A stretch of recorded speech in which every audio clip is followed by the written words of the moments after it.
नमस्ते साथीहरु, आज पनि मैले एउटा सत्य घटनामा आधारित कलिन बेस्टमेन मुभीको एक्सप्लेनेसन लिएर आएको छु। आशा छ तपाईहरुलाई यो मुभी एकदमै मन पर्न सक्छ। मुभीको सुरुवात एकजना केटीलाई हस्पिटल लाँदै गरेको सिनबाट सुरु हुन्छ। अब यही मुभीको सिनमा 20 वर्ष अगाडिको भनेर कहानी देखाउन सुरु गर्छ र यहाँ एकजना फ्यामिली डिनर खाँदै गरेका हुन्छन् र यो वास्तवमा कहानी सारा नाम गरेको केटीको हुन्छ।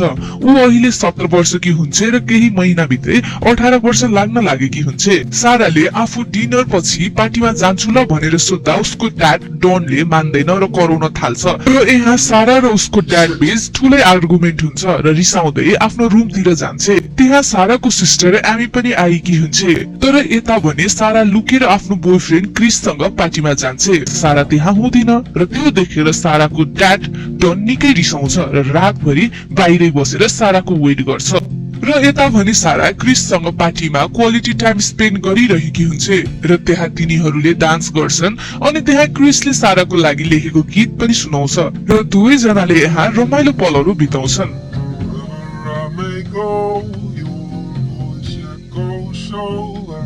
बिहान पख सारा आफ्नो घर आइपुग्छ र उसलाई देख्ने बित्तिकै गाली गर्न थाल्छ र त्यहाँ पनि सारा र उसको ड्याड बीच झगडा हुन थाल्छ। एकछिन पछि उसको दिदी एमी पनि त्यही रुममा आएर कस्तो भयो त हिजोको पार्टी भनेर सोध्छ। मम रेनी पनि आइपुग्छ र तीनैजना बसेर कुरा गर्न थाल्छन्। अनि कुरा गर्दा गर्दै साराले जब म 18 वर्षको हुन्छु र म आफ्नो पढाइ सिद्धाउँछु, म यो ठाउँ छोडेर फ्लोरिडा जान्छु र त्यही बसेर जब गर्छु भन्छ र उसलाई पुरै दुनिया घुम्ने ड्रिम छ भनेर सुनाउँछ। तर यो सबै कुरा डनले बाहिरैबाट लुकेर सुनेको हुन्छ अनि ऊ त्यही बेला तल बेसमेन्टतिर जान्छ र एकछिन त्यही बसेर केही सोचेको जस्तो गर्छ अनि उसले एउटा सिक्रेट रुम खोलेर हेर्छ। खै किन हो के आइडिया आएको हुन्छ उसको दिमागमा। त्यसपछि मुभीमा 3 महिना पछि भनेर देखाउँछ जसमा सारा ग्रेजुएट भएकी हुन्छ। सारा भित्र लिभिङ रुममा आफ्नो बोयफ्रेन्ड क्रिससँग कुरा गरिरहेकी हुन्छ र उसकी आमा आएर म मार्केट जान लागेको जान्छ भनेर सोध्छिन्, तर आना क्रिससँग कुरा गर्दैछु तपाई जानु ल भनेर पठाइदिन्छ र घरमा डन र सारा मात्र हुन्छन् र आना पनि आफ्नो जबको लागि बाहिर गएकी हुन्छ र त्यही मौकामा डनले सारालाई फोन राखेर मलाई हेल्प गर्न आऊ भन्छ र साराले क्रिसलाई एकछिनमा कल गर्छु ल भनेर जान्छ र उसलाई डनले यो बक्सलाई तल बेसमेन्टमा लैजानु पर्छ समात त भन्छ र डनले त्यो सिक्रेट रुम खोल्छ र सारालाई त्यो रुम देखेर अचम्म लाग्छ किनकि उसलाई यतिका वर्षसम्म नि त्यो रुमको बारेमा थाहै थिएन। अनि डनले सारालाई बक्स लिएर भित्र हिँड त भन्छ र साथै यो रुम ओल्ड वारको बेला लुक्ने ठाउँ हो भनेर सारालाई सुनाउँछ। डनको कुरा र त्यो रुम देखेर सारा अचम्ममा पर्छ अनि एकछिन पछि डनले सारालाई कुरामा झुक्काएर त्यही रुम भित्र बन्द गरेर बाहिर निस्किन्छ। साराले ड्याडी के गरेको मलाई बाहिर निकाल्नु न, daddy daddy daddy please please भन्दै अतालिँदै चिच्चाउँछ अनि सारा निकै डराउँछ र उसले यताउति हेर्दा त्यहाँ लक खोल्ने बक्स देख्छ र पिन हाल्न लाग्छ, तर पिन 3 चोटिसम्म पनि मिलेन भने रुम भित्रको बत्ती आफै निप्छ र भेन्टिलेसन चल्न बन्द हुन्छ र सारालाई सास फेर्न गाह्रो बनाउँछ र जुन बक्स साराले उठाएर ल्याएकी हुन्छ त्यहाँ सबै सारालाई चाहिने सामानहरू मात्र हुन्छन्। त्यो रुममा एउटा लाइट र भेन्टिलेसन मात्र हुन्छ र साराले भेन्टिलेसनबाटै मम्मी मम्मी भन्दै मलाई बचाउनु, हेल्प मम्मी हेल्प भनेर गुहार माग्छ। Mom! Hello! Hello! अनि बाहिर डनले साराको आवाज भेन्टिलेसनबाट आएको जस्तो सुन्छ र उसले त्यहाँ एउटा ब्ल्याङ्केट जस्तो सामान राखेर बन्द गरिदिन्छ र अब साराको आवाज बाहिर जति चिच्चाए पनि आउँदैन। भइसकेको हुन्छ साराको भने कुनै अत्तो पत्तो नै हुँदैन। त्यसकारणले गर्दा रेनी साराको आमा निकै चिन्ता गर्न लागेकी हुन्छ। उसले सबै साथीहरूलाई फोन नि गरेर सोधेकी हुन्छ तर कसैलाई साराको बारेमा थाहा नै हुँदैन। फेरि अर्को दिन साराले ढोका खोल्ने कोसिस गर्छ तर 3 चोटि पिन राख्दा लाइट जान्छ र एकछिन पछि फेरि आउँछ पनि। उसले टोयलेट एउटा डस्टबिनमा गरेको देखाउँछ किनकि त्यहाँ टोयलेट पनि हुँदैन र फेरि मुभीमा 4 दिन पछि भनेर देखाउँछ जहाँ डनले सारालाई हेर्न आएको हुन्छ र साराले डनलाई ढकलेर बाहिर जाने कोसिस त गर्छ तर त्यहाँ पनि अर्को ढोका हुन्छ जुन ढोका पनि पिन राखेर खोल्ने सिस्टम हुन्छ अनि डनले सारालाई रिसाएर कपाल समातेर तान्दै रुम भित्र ल्याउँछ र साराले ड्याडी किन यस्तो गरेको मलाई भनेर सोध्दा डनले तैले मलाई गर्ने अपमान मैले भनेको नमान्ने यही कारणले गर्दा तैँले यो भोग्नै पर्छ बुझिस।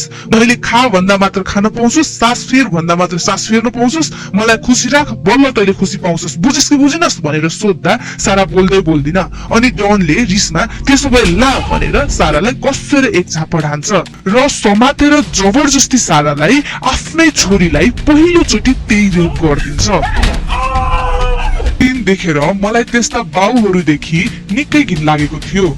अनि हामीले मुभीमा साराले उठेर लगातार भमिट गरिरहेको देख्न सक्छौं। अनि माथि घरमा पुलिस आएको हुन्छ साराको मिसिङ फाइल रिपोर्ट गर्नको लागि र त्यहाँ डन आएर साराले घर छोडेर जाने प्लान बनाएको र अर्को शहर गएर काम गरेर बस्ने योजना बनाएकी थिए भनेर पुलिसलाई भनिदिन्छ। पुलिसले नि यस्तो सिचुएसनमा हामीले सारालाई टाइम दिनुपर्छ के थाहा अलि पछि आफै घर आउन सक्छ र कल नि गर्न सक्छ, त्यसैले केही समय वेट गर्नु। यस्तो घटनाहरू पुलिस स्टेसनमा आइरहेको हुन्छन् र आफै सल्भ पनि हुन्छन् भनेर त्यहाँबाट अफिसर जान्छ। अनि हामीलाई मुभीमा एक हप्ता पछिको सिन देखाउँछ। मुखैभरि डनले हानेको रातो रातो दामहरू हुन्छ र यता त्यही दिन क्रिस साराको घरमा उसको खबर बुझ्न आएको हुन्छ। तर क्रिसको भेट अनफर्चुनेटली डनसँग हुन पुग्छ र डनले सारा उसको बच्चैदेखिको साथी स्टेफसँग भागेको र उनीहरू एकअर्कालाई धेरै माया गर्थे त्यसैले घर छोडेर दुवैजना भागेर फ्लोरिडा गयो भनेर झुट बोलिदिन्छ। र यसरी नै 21 दिन पनि बित्छ र डनले साराको लागि बर्थडे केक लिएर आएको हुन्छ।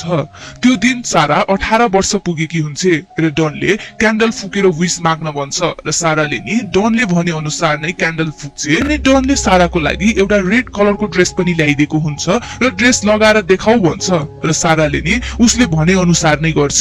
अनि तिमीले के चाहन्छौ भनेर डनले सोध्दा म यो ठाउँबाट बाहिर निक्लिन चाहन्छु ड्याडी भन्छ। तर डनले अहिले त्यो टाइम आएको छैन, अर्को विश माग भन्छ र साराले मलाई यहाँ दिन भएको हो कि राति भन्ने कुरै थाहा छैन, त्यसैले मलाई एउटा घडी ल्याइदिनुस् न भन्छ। तर डनले हुन्छ भन्छ। अनि त्यसको भए त्यसको बदलामा मलाई केही देऊ र म तिमीलाई ल्याइदिन्छु भन्छ। अनि साराले ड्याडी के भनेको त्यस्तो भनेर बोलाउँदा मलाई ड्याडी नभन डन भनेर बोला भन्छ र आफूतिर नराम्रो इसाराले बोलाउँछ र त्यो दिन पनि उसले सारालाई युज गर्छ। अनि फेरि 38 दिन पनि बित्छ र साराले फुड क्यानमा खाना खाँदै गर्दा त्यसको कभर धारिलो जस्तो देख्छ र डन आएको बेला उसँग इन्टिमेट हुनलाई बोलाउँछ र त्यही चीजले अट्याक गर्न कोसिस गर्छ। तर डनले थाहा पाएर बिचरीको हात नै भाँचिदिन्छ र त्यो दिन सारालाई उसले गाली गर्दै लात्तीले हातले पिट्न थाल्छ। र यस्तै गर्दा गर्दै 1 वर्ष पनि बित्छ र सारा प्रेग्नेन्ट भएकी हुन्छ र त्यहाँ डनले खाना बनाउने व्यवस्था पनि मिलाइदिएको हुन्छ र त्यतिकैमा सारालाई लिभर पेन हुन सुरु हुन्छ र उसले धेरै कष्ट गरेर एउटा छोरीलाई जन्म दिन्छ र उसको नाम आफैले म्यारी राखिदिन्छ। र यस्तै गर्दा गर्दै 4 वर्ष पनि बित्छ। यता सारालाई देखाउँछ जो फेरि पनि प्रेग्नेन्ट भएकी हुन्छ र म्यारी पनि ठुली भइसकेकी हुन्छ र साराले हार नै खाएर होला अब उसले डनसँग हस्बेन्ड वाइफ जसरी नै बस्न सुरु गरिसकेकी हुन्छ। र यता डनले सारालाई क्रिसमस गिफ्ट भनेर टिभी ल्याइदिएको हुन्छ। उनीहरू त्यो देखेर निकै खुसी हुन्छन् किनकि उनीहरूलाई त्यो नै धेरै खुसीको कुरा हुन्छ जो यत्रो समयसम्म केही नभएको एउटै रुममा बस्नलाई। र यसरी नै समय बित्दै गइरहेको हुन्छ र हेर्दा हेर्दै 7 वर्ष पनि बित्छ र साराले एउटा छोरा नै जन्माइसकेकी हुन्छ र उसको नाम माइकल राखिदिन्छ। र त्यो दिन म्यारीलाई 101 ज्वरो आएकोले डनले उसलाई ठुलो मान्छेलाई हुने औषधि ल्याइदिन्छ। अनि बेलुका पख म्यारी अलि ठिक भएको जस्तो हुन्छ र सारालाई कहानी सुनाउनु न मम्मी भनेर सोध्दा साराले आफ्नै कहानी सुनाउन थाल्छ र समय बितिरहेको हुन्छ र एक दिन क्रिस फेरि पनि साराको घर अगाडि आएको हुन्छ अनि उसले त्यहाँ एमीलाई भेटाउँछ। उसले एमीलाई साराको बारेमा ऊ अहिले स्टेफसँग कस्तो छ त भनेर सोध्दा एमी अचम्ममा पर्छ। एकजना कुरा गर्दै जाँदा सारा स्टेफसँग भागेर फ्लोरिडा गएको कुरा तिम्रो ड्याडले नै मलाई भन्नु भएको थियो भनेर सुनाउँछ। एमीले त्यो कुरा सुनेर अचम्ममा पर्छ र क्रिसलाई मलाई पनि कहिलेकाहीँ ड्याडले नै सारालाई केही गरेको हो कि जस्तो लाग्छ। यतातिर फेरि एकचोटि सारा प्रेग्नेन्ट भएकी हुन्छ र म्यारीले म पनि टिभीमा जस्तै जूमा जान मन लागेको छ, पार्कमा जान मन लागेको छ भनेर सारासँग रिसाउँदै भन्छ र साराले नि के नै गर्न सक्छ र त्यसैले ऊ बच्चाहरूसँग त्यही खेल्न थाल्छ र अरू कुराहरू बच्चाहरूको मनबाट भुलाइदिन्छ। यिले नि डनलाई तपाईले सधैँ सारासँग रिसाउनुहुन्थ्यो, सधैँ घरमा थुन्ने कोसिस गर्नुहुन्थ्यो, कतै केही त गरेको होइन तपाईले भनेर सोध्दा डन पनि रिसाउँछ र त्यही बेला उसको खल्टीबाट बेसमेन्टको चाबी खस्छ। र त्यो चापीलाई एमीले देखेर तल बेसमेन्टतिर जान्छे र उसले त्यहाँ धेरै सामानहरू देख्छे जस्तै टोयलेट पेपर डाइपर्स आदि इत्यादि। अनि एमी त्यो देखेर यो सामान किन यता छ भनेर सोच्न थाल्छे तर अनफर्चुनेटली त्यहाँ पनि डन आइपुग्छ र एमीलाई गाली गरेर थर्काएर त्यहाँबाट पठाइदिन्छ। अनि तल बेसमेन्टमा सारालाई लिभर पेन हुन सुरु गर्छ र उसले फेरि अर्को छोरालाई जन्म दिन्छे र उसको नाम थोमस राखिदिन्छे र डन पनि तल आइपुग्छ र उसले थोमसलाई देखेर मेरो बुवा जस्तै रहेछ भन्छ। अनि साराले डनलाई फकाउँदै बच्चाको भविष्य सोचेर यो बच्चालाई माथि रेनीकोमा लैजानु किनकि यहाँ यति ठुलो ठाउँ पनि छैन, अब हामी 4 जना भइसक्यौ र यो बच्चालाई स्याहार सुसार गर्ने टाइममा त म तपाईको लागि खुसी दिन सक्छु भन्छे। र डनले त्यो बच्चालाई घरको अगाडि लिएर छोडिदिन्छ र रेनीले को बच्चाको आवाज हो भनेर बाहिर निस्किँदा उसलाई त्यहाँ एउटा लेटरसँग बच्चा देख्छे। रेनीले डनसँग यो हाम्रो साराको बच्चा हो भनेर खुसी हुँदै उठाएर भित्र लैजान्छे र डनले त्यहाँ एउटा अर्को चिठी पनि भेटाउँछ जसमा मम्मी मलाई ड्याडीले तल बेसमेन्टमा थुनेर राख्नु भएको छ, छिटो पुलिसलाई बोलाउनुस् भनेर लेखेकी हुन्छ। र त्यो देखेर डनलाई रिस उठ्छ र तल गएर सारालाई तैले अझै केही सिकेको छैनस् भनेर त्यही सारासँग इन्टिमेट हुन्छ। र यसरी नै 14 वर्षसम्म साराको जिन्दगी तल बेसमेन्टमै बितिसकेको हुन्छ। माइकल र म्यारी पनि अलि ठुलो भइसकेका हुन्छन् र डनले म्यारीलाई नराम्रो नजरले हेरिरहेको हुन्छ र त्यो साराले देखेकी हुन्छ। त्यसैले उसले म्यारीलाई केही नगर भनेर रिसाउँदै डनसँग भन्छ र यता डन रिसाएर रुमको लाइट बन्द गरेर बाहिर निस्किन्छ र भेन्टिलेसन चल्न बन्द गर्छ र म्यारीलाई सास फेर्न गाह्रो हुन्छ अनि उसलाई आस्थमाको स्यासाको बिरामी हुन सुरु गर्छ। अर्को दिन ठूलो पानी परिरहेको हुन्छ र तल बेसमेन्टमा टुप टुप लाएर पानी चुइरहन्छ र सारालाई नोटिस हुन्छ कि त्यो पार्ट एकदमै कच्चो छ भन्ने र उसले त्यो कच्चो पार्टलाई कोतार्न थाल्छ र कोतार्दै राति भइसकेको हुन्छ र उसले प्वाल पारिसकेकी हुन्छ र त्यही प्वालबाट लाइट बालेर बाहिरको मान्छेलाई सिग्नल दिने कोसिस त गर्छ तर एउटा मान्छेले त्यो लाइट देख्छ पनि। तर एउटा गल्ती के हुन्छ भने त्यो मान्छेले डोर नक गर्दा डनले ढोका खोलिदिन्छ र उसले डनलाई सबै भनिदिन्छ।